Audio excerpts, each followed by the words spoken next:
naputol yung record ko, no? Ito yung part 2 na lang. After natin kay DXY, punta tayo muna dito kay EU. So, si EU, kung titingnan natin sa daily,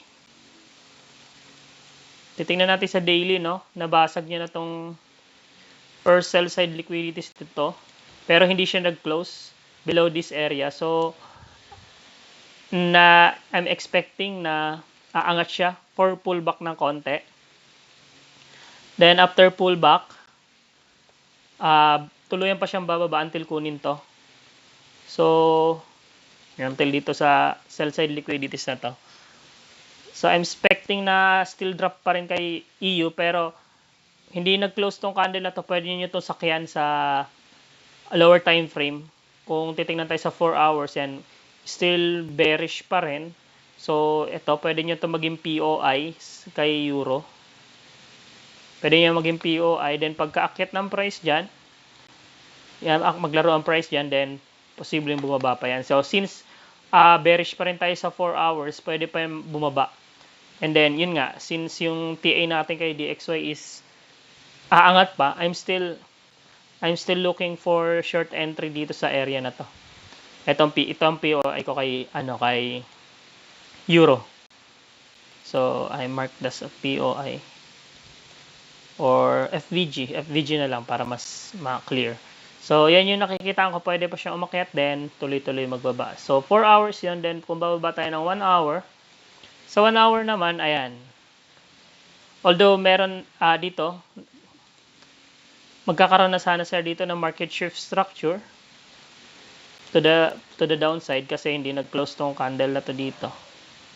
Pero, ang POI natin malayo pa. So, ito, pwedeng magkaroon ng manipulation dito. Pwede magkaroon yan para manipulate yung mga retails natin. Uy, sabi, nagkaroon na ng change of character. Pero, ang hindi nila alam, kinuha lang pala tong liquidities na to nandito. Then, umangat pa siya. For POI, then maglaro. So, yan ang nakikita ko kay Euro sa 1 hour. And then, so naputol lang yung first video ko mga lods ha, pero i-upload ko to ng dalawang na lang for DXY and ito Euro. Ito tuloy-tuloy na to. And then kung kay GU naman, first TA natin, so ito kay GU, ito mas maganda kay GU kasi hindi pa niya na to nakikukuha. So possible na bumaba pa rin talaga siya. Kasi wala na ako nakikitang POI kay GU maliban dito sa sell side liquidities na yan. So I'm still bearish sa mga non-correlated pairs, then tsaka siya umangat. So dito sa daily, although bullish si GU, pero wala na kasi siyang liquidities na nakukuha sa taas, kaya nahihirapan siya umakyat. Kaya so bababa muna siya to taken out this mga liquidities na to. Then dun maganda mag-buy para kunin pa yung other liquidities dito sa taas. So ayun yung nakikita ko. I'm still bearish pa rin hanggang dito sa So pare-parehas lang naman to, kaya kung nagti-TA kayo ng isang pairs like DXY, then mas maganda yun, i-SMT nyo lang sa mga sa GU tsaka sa kay EU. So yun yung daily, then 4 hours. Prayin ko lang to 4 hours still bearish wala pa ako nakikita market shift structure na possible umakyat. So yun yung nakikita ko sa kanya, tuloy-tuloy pa rin bumaba. Then after dito sa sell side liquidities na to, tsaka maglaro yung price. And then sa 1 hour,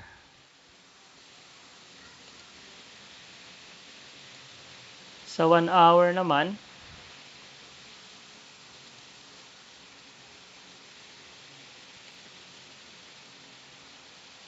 sa 1 hour, wait lang mga lods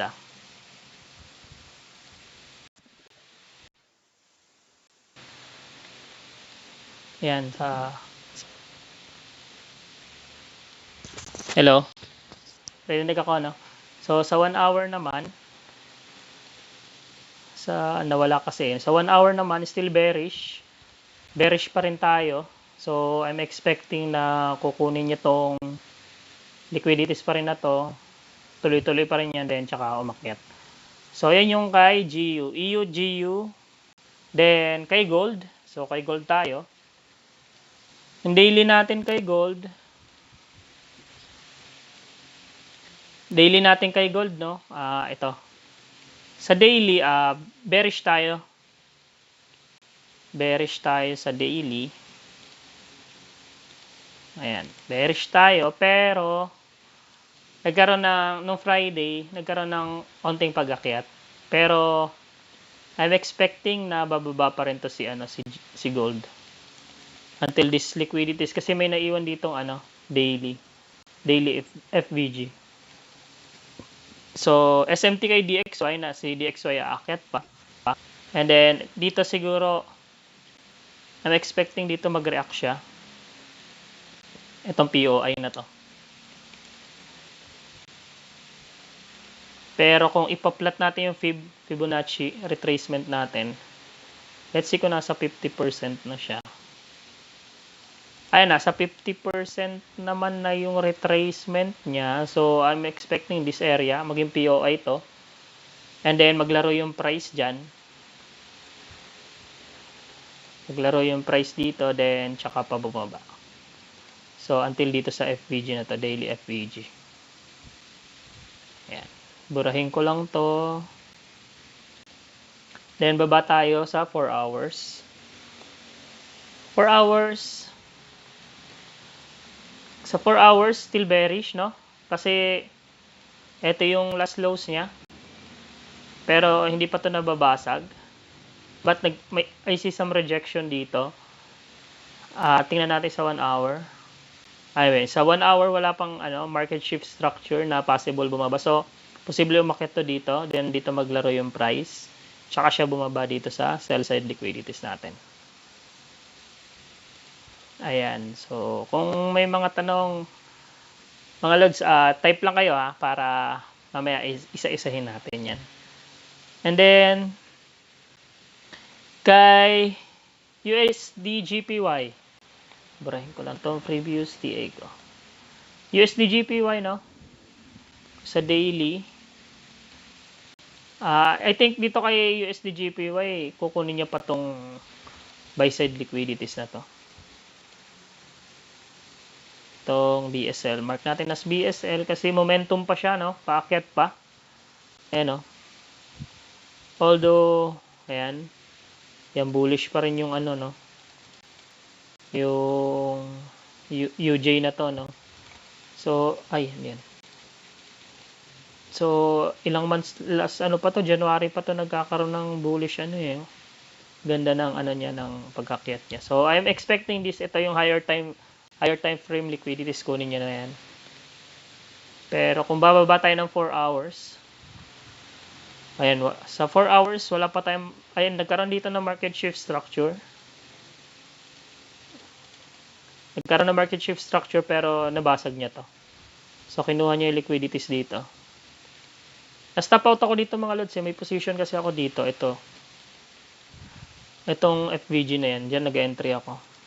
Kasi since nagkaroon nga ng market shift structure, then possible pullback. Pero wala pinasag niya to. So, stop out tayo. Pero goods lang kasi naka-risk management naman tayo. And then, ayun. Tuloy-tuloy pa rin ang pag-akyat niya. Pero dito nakakita ko ng medyo panghihina niya. Siguro ito, pwede ko itong i-ride hanggang saan ba? Hanggang, let's see kung may FVG ba sa daily. Wala. 4 hours. Wala. 1 hour. So, pwede natin to i-ride. Kung sakaling, pero dito sa 1 hour, wala pa market shift structure pwede pa tong umakyat. And then, kumuha lang ng liquidities dito.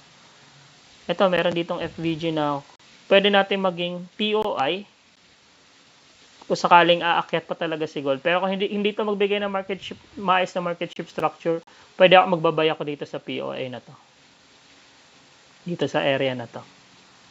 Dito ako magbabay. And then, ayun. So, UJ, last one natin is, last two pala natin is UC or USD CAD. So, ayan lang kasi yung mga tinitrade ko So, kung may gusto kayo pa-TA, try natin i-TA, no? So, sa daily, kay USD CAD, eto, so, sa daily natin kay USD CAD, no, meron na tayo ditong although hindi maayos yung consolidate siya, no, pero since daily naman to, meron pag-akyat na nangyari dito sa area na yan. Then, nagkaroon ng market shift structure after taken out. Pero bullish siya sa daily, no? Bullish, ayan, no? Kasi kung titingnan natin dito, ayan, bullish siya. Pero ito, tinaken out niya lang tong mga liquidities na to. Since major liquidities to, kasi higher time frame yan. Then, after that, nagkaroon dito ng swept. And then market shift structure. So, may pag-akit pa rin nangyari. And then, ito, may liquidities dito. So, anong target ni UJ? So, ito, ang first target niya, itong buy side liquidities na to. I'm expecting yan dyan na kukunin niya. Pero, baba tayo ng 4 hours. 4 hours, nagkaroon ng bearish, no? Bearish move. Pero, bullish pa rin tayo kasi, ayan, no? Nagkaroon dito. Ito yung higher highs natin, higher low. Tinaken out niya din umakyat. Bearish to. Bearish tong area na to kasi 4 hours naman to. Pero, hindi pa totally nag-shift. Pwede pa siyang umakyat after taking this out. Pwedeng i-taken out niya muna yan. Then, tsaka umakyat. So, pero meron tayong FVG dito. Although, hindi niya na-respect. Ito, may OB. Pero kung bababa tayo ng 1 hour, dito sa 1 hour na to, ayan, ito may OB dito na potentially ni-respect. Ayan. Then, nagkaroon dito ng equal lows. Ayan, may equal lows dito. Or failed swing. Failed swing to, no? Nagkaroon kasi siya ng hindi niya na-taken out yung last lows, pero failed swing to, possible umakyat to ng konti. Since, ito, nagkaroon siya ng market shift structure sa 1 hour. And then, yan, pwedeng umakyat yan, pero kung hindi man yun umakyat, malamang ito taken out niya to. Itong sell side liquidities to. Then, tsaka siya umakyat. So, since bullish pa naman talaga. Hindi ako tiwala sa mga gantong market shift structure kasi pwedeng bumaba pa to eh. Since malapit na rin naman sa sell side liquidities, pwedeng kunin niya pa yan. So, medyo risky na maglong pa dito sa area na to. And then, sa crypto, mga lods, kung titingnan natin yung daily kay Bitcoin, yung daily kay Bitcoin, no, bullish pa rin siya, no? Bullish pa siya, and bullish pa. Bullish pa talaga kasi. Pero dito, this area, ito yung last high niya. Taken out. Then, may na-taken out din sa baba. Daily to, no? Pero kung titingnan natin sa 4 hours, gusto ko ma-taken out muna to. Wala pa siyang totally shift na market. Pero kung titingnan natin, higher 4 hours time frame, bearish siya. So, pwede niya pa tukunin, mga lods. So, risky pa maglong. Itong sell side liquid. Risky pa maglong. Siguro maglolong ako pag na-taken out niya itong area na to. Itong last swing low niya to. Then, after nyan, try ko maghanap ng market shift structure sa lower time frame, then tsaka ako papasok ng long. Kasi kung titingnan natin dito sa 1 hour, yan o, consolidation, tagal. Isa rin dito sa inaayaw ako sa crypto, medyo matagal na yung galaw niya eh. Hindi katulad noon na talagang kahit Monday o anong araw gumagalaw siya. Ngayon medyo consolidate na si Bitcoin. So, ayun. Yun lang naman lahat. Yung TA natin. Ayun, may tanong ba? So, wala ganong umattend ngayon, pero ni-record ko naman 'to mga lods. Kasi last week hindi ako nakapag-live, pero yan ngayon nakapag-live tayo. So si Winfox to 2018 lang yung naka-attend. Pero ayun lods, may question ka ba? Naririnig mo ako?